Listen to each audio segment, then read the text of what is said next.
I now wanted to spend just a little bit of time talking about a language that I'm quite a bit less familiar with, but nonetheless I know a few things that I find interesting and that I want to share with you, which is Central Yupik. And again, as we've talked about, you do have a community or two down on the lower end of Cook Inlet that are really Yupik communities traditionally, and so we ought to include them as part of the discussion of Cook Inlet anthropology.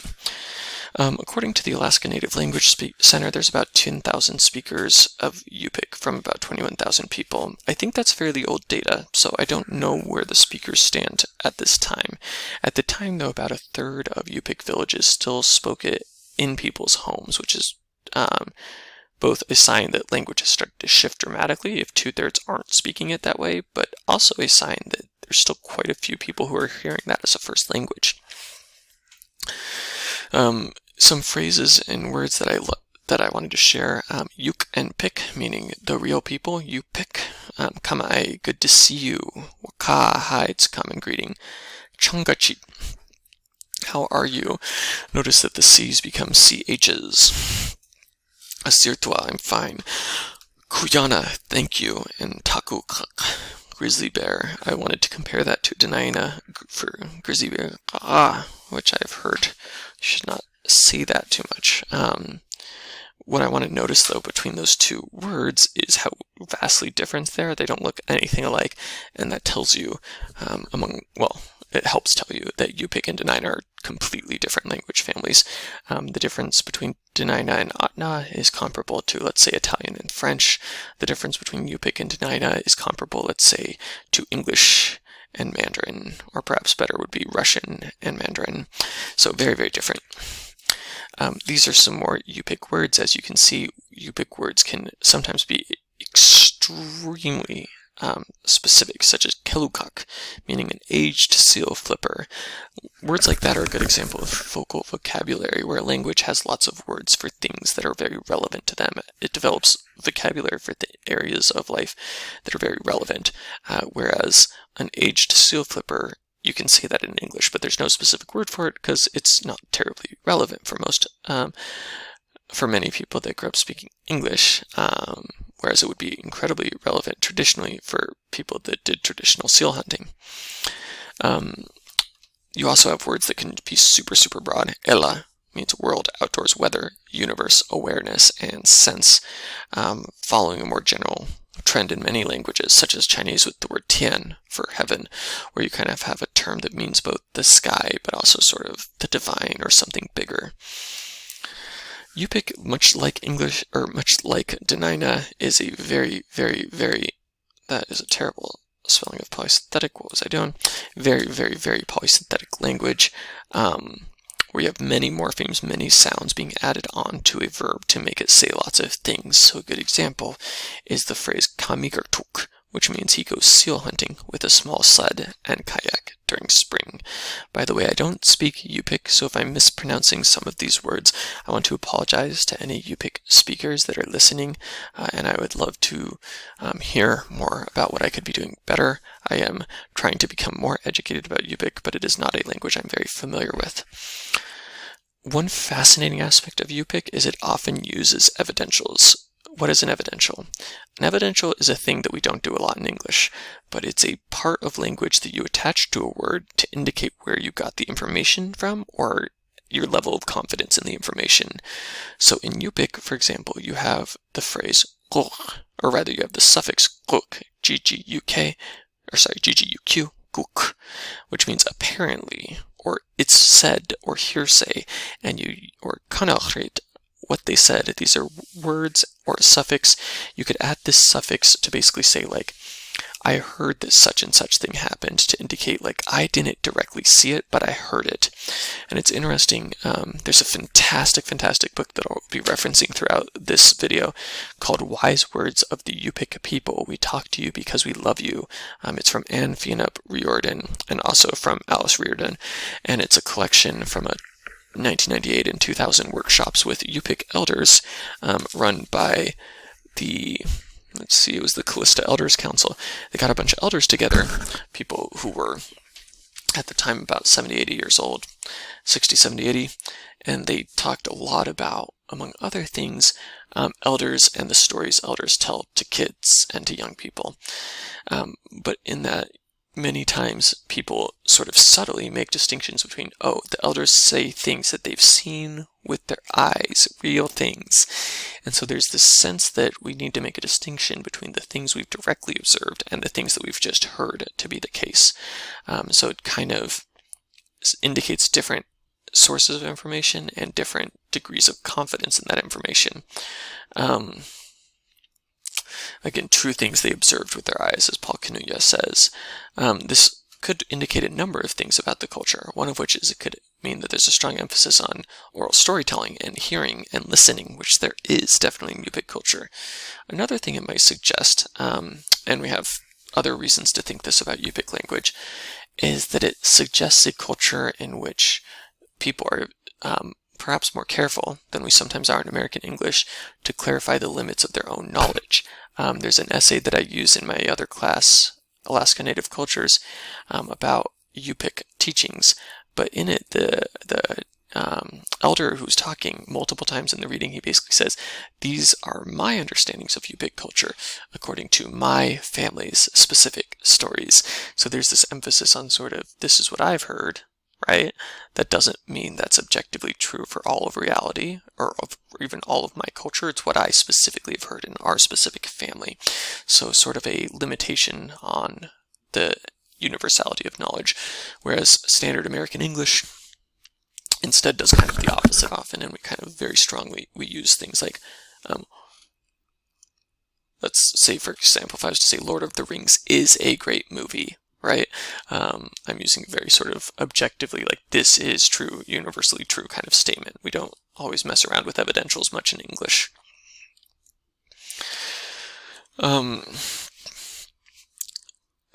But the idea of listening is emphasized over and over again. Joan Picaria Hamilton, a professor, she says that within Picaria, she says that elders watch and guide our attempts to follow what we have learned. They evaluate us by stressing what was done right and what methods may improve. They emphasize that teaching is based on personal experience. We are taught to welcome and be generous, to respect belongings. We strive to live well. We are taught that we learn best when we maintain a balance of leisure, learning, and work. But I especially like the beginning part. We listen in order to learn from elders. So that was something that in Anne Fiona Riordan's book, the Yupik elders brought up again and again and again. This idea of the power of language and instruction, specifically from elders, to help people be better and live better. So for example, quotes such as, "A child who can listen can change," or a child, as Frank Andrews said, a child who is not given instructions cannot grow healthy. A plant cannot grow if it's not watered. That is what people are like.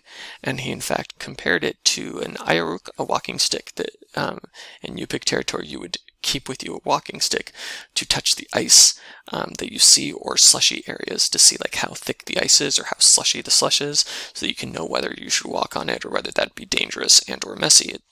In the case of ice, it might be the difference between life and death, knowing how thick the ice is. And so the walking stick is essential for survival. And he says, it's the same way with these teachings. Somebody who hears the teachings and doesn't do anything with them is like somebody that's walking around with their walking stick but not using it. People that use it, though, have a very precise view. If they really apply the teachings, they have a very precise view of what is right and what is wrong and which path they should go down and what the consequences will be. Over and over again, the elders emphasize that idea of the elders teach instructions that help the youth understand the consequences of good versus bad behavior. Frank Andrews says, that wise words or instruction change people's behavior. All of our material belongings can be fixed with our arms, right? You can bend a piece of leather, but a person's nature can only be fixed by kanruyutet. Or as the subtitle of the book says, we talk to you because we love you. So this emphasis that the elder's duty is to share true instructions. I love this statement from Hilary Kaiser-Ayuek. You cannot live your lives properly until you've heard the Ayuku Chirututet instructions being described by those who are instructing. Or in Teresa Moses' words, it appeared that as we were growing, they fortified us by teaching us what to expect in our futures. I love especially the idea a plant cannot grow if it's not watered. That that the elders have an obligation, a responsibility to the youth. I don't mean to oversimplify, but oftentimes in modern sort of mainstream American language, we often emphasize rights, and freedoms, and our rights to do things, and our individuality, whereas it's fascinating that in this culture, so much of the emphasis in these stories are about the elders' obligations, your responsibilities, a responsibility-centered ethos. And yet at the same time, there's some of the elders express that not all elders are willing to share like they used to, that back in the day, elders would all share freely their knowledge, but now many elders would not. Martina John says, we UP act like we have misplaced our culture. Or as Paul John says, back then they taught them thoroughly, like the people used to teach them thoroughly. Even though they did not have books, not holding anything back, they did not fail to mention things because they thought they were embarrassing to bring up. These days, if elders feel that it's uncomfortable to bring up, they don't talk about it. Once I scolded them, saying there's nothing that is embarrassing to talk about while we are teaching. I'm going to repeat that. There's nothing that is embarrassing to talk about while we are teaching. What a powerful statement that could be, and how much that could transform education. If students didn't feel embarrassed asking questions and sharing experiences, and if teachers didn't feel embarrassed dealing with difficult parts of history and topics, what a powerful thing that could be. By the way, this concept of elders not sharing because it's uncomfortable to bring up, Harold Napoleon, who's a UPIC writer, wrote a book that I have, but can't show you because my camera's not on today, but a UPIC. Actually, that's a different one. Anyways, Harold Napoleon talks about why he thinks over time elders began to share knowledge less with younger generations, and he says that because of massive disease epidemics that occurred in the YK Delta and UPIC areas, there's like 50% of UPIC society, he says, he's estimating passed from like the flu epidemic of 1918, for example, and that people refer to it as the Great Death, and that people that went through that would have had so much trauma, seeing so many people pass so suddenly in your society. I don't think we can even begin to grapple with what that would be like. The tremendous trauma. And as he says it, when that happened, people very quickly abandoned traditional ways and adopted new religion, which is somewhat understandable given the situation, right? People felt that the old ways hadn't worked and protected them. But as he points out, people kind of stopped talking about the trauma they'd been through and the loss of both people and culture that they'd been through. And then they had all this trauma, and it manifested in negative behaviors, and that then becomes an intergenerational thing where people keep not talking about it and keep having repressed emotions and negative behaviors. He kind of compares it to like PTSD, or post-traumatic stress disorder. Whether or not Harold Napoleon's take on this as a UPIC writer is correct or not is not my point. I do think, though, it's a compelling theory to potentially explain some of what the elders were observing in Anthea Riordan's book. This idea of people feeling uncomfortable to discuss things even though their traditional role is to discuss everything. I also wanted to talk about a couple of stories in UPIC tradition, since we were talking about Dena'ina storytelling. So Teresa Moses says, this is another source, not the same book, but another Anthea Riordan study. She's just done tons of work with UPIC culture and language. So this story I like. It says, I used to hear lots of stories about the animals who wore clothing just like people. Again, this idea of sort of animals as persons, definitely, and who sort of can transform. There was a story about a girl who wore a Canadian goose feather parka. When spring came, the woman would be out late. She would be smeared all over the face with mud from eating grasses. One day when it was melting out, she disappeared. She flew away with the geese. She migrated with them. Right? So this idea of transformation. Or in Charles Friday, he says the geese brought a boy with them. When it was time, the grandfather did a kanikun, shamanistic rite, and taught him how to fly. When the boy learned to fly, he migrated with them. They were like people across on the other side. So this idea of geese as being people inside. And that is what I wanted to share about that. And then I don't think there's anything more I wanted to share today. So thank you for your time. Oh, there actually is one last thing. I wanted to briefly talk about a couple of Shukpiak stories. I don't have a slide for this, but I want to share it, so I'm going to. There's a well-known book called Chugach Legends, Stories and Photographs of the Chugach region, which I would recommend to you. And I have a copy of it here. And on there's a story that I wanted to read to you from it. It's from How the Dog Came to Men by a storyteller named Makari. It says, originally the dog was wild and lived among the wild animals, but he was always giggling and thus betrayed the hiding places of the animals. Therefore, this sounds like a dog, right? Dogs can be downright silly. Anyways, it says, therefore they sewed the dog's mouth together, but he giggled so much that the seam was torn. This is why the dog has such a big mouth.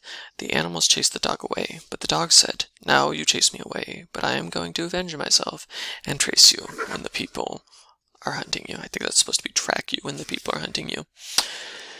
So the dog becomes a hunting partner with the humans as a result of this, and it's another great example of traditional stories telling us something about the relationship between humans and animals. In this case, the very close relationship between humans and dogs as hunting animals in this area. Another example, page 38 of this book, The Blind Boy and the Loon.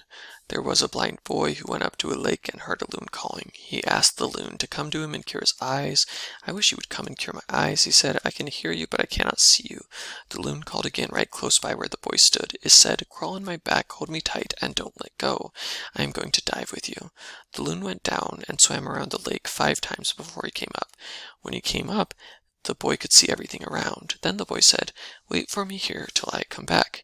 So he could give him something as a remembrance. The boy returned from his house. He brought an apron made of white tantalum shells. They're these white curvy shells that were used in many Alaska Native cultures. The boy gave it to the loon. So you can remember me. The loon said, wait for me till I come up. Then he dived, and when he came up in front of the boy, he had the apron on. That is the reason why loons have white breasts. First of all, super touching story. Loon was being awesome, the young boy was being grateful and showing his appreciation. Then the loon was like, let me show you how I wear this gift you just gave me. Everybody in that story was acting awesomely. But I also love, for me as a bird watcher, that it tells us about what loons look like. You hear stories like that, they help you remember what animals look like. That is what I wanted to share with you today. Thank you so much for your time, for me to be able to share with you about Yupik language and stories, as well as a little bit about Shukpiak stories, specifically from the Chugachmute branch of Shukpiak people. Thank you.